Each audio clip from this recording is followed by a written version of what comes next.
just going to have you introduce yourself real quick. Hello, I am Jamie Marchi. I'm a voice actor and a dub writer and a really nice human. All right, Jamie, how did you get into voice acting?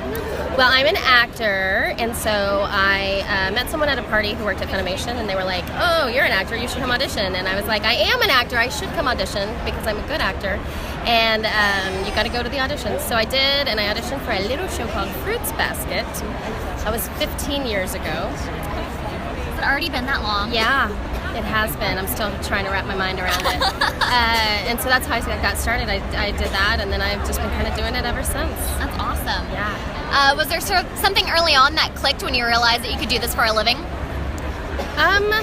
Well, it was, I think, when I combined the voice acting with writing and directing. I had wanted to do it for a long time, but I'd never asked, and then I noticed other people were doing it, and I had been waiting for people to come to me to ask because, I don't know why. It doesn't make any sense why I would do that now, but at the time it made sense. So I was young and stupid.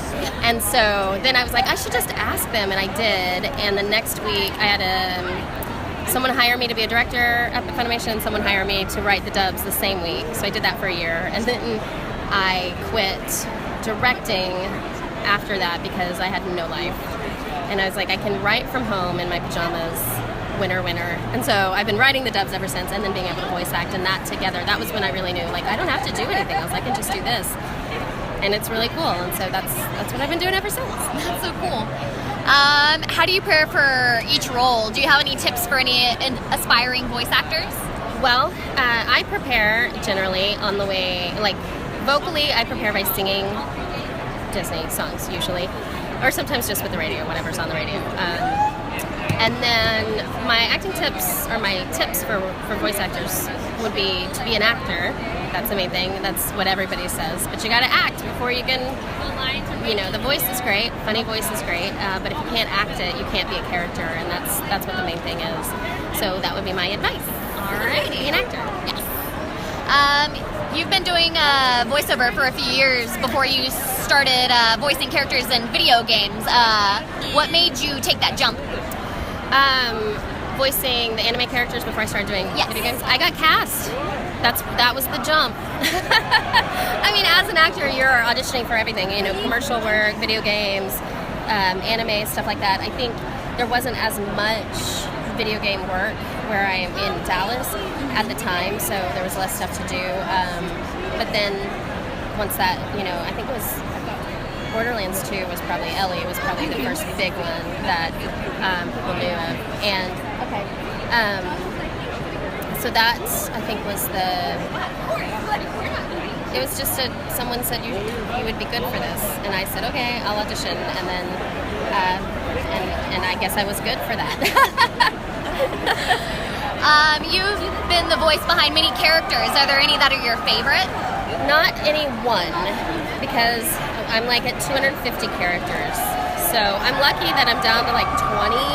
But right now, at the top of the list is Aime, or Blue Snow from Shimaneta, Panny from Panty and Stocking, Ellie, of course.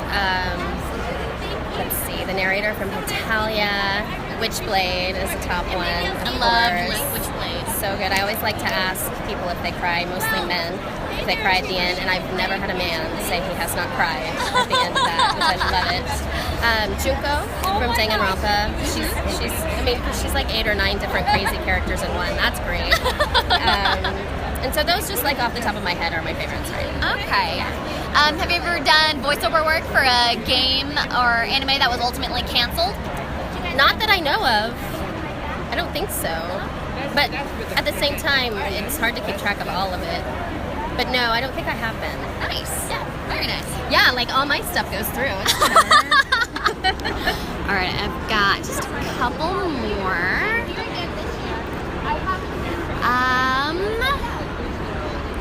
Have you ever cosplayed as any of the characters you voiced and seen if anybody recognized you?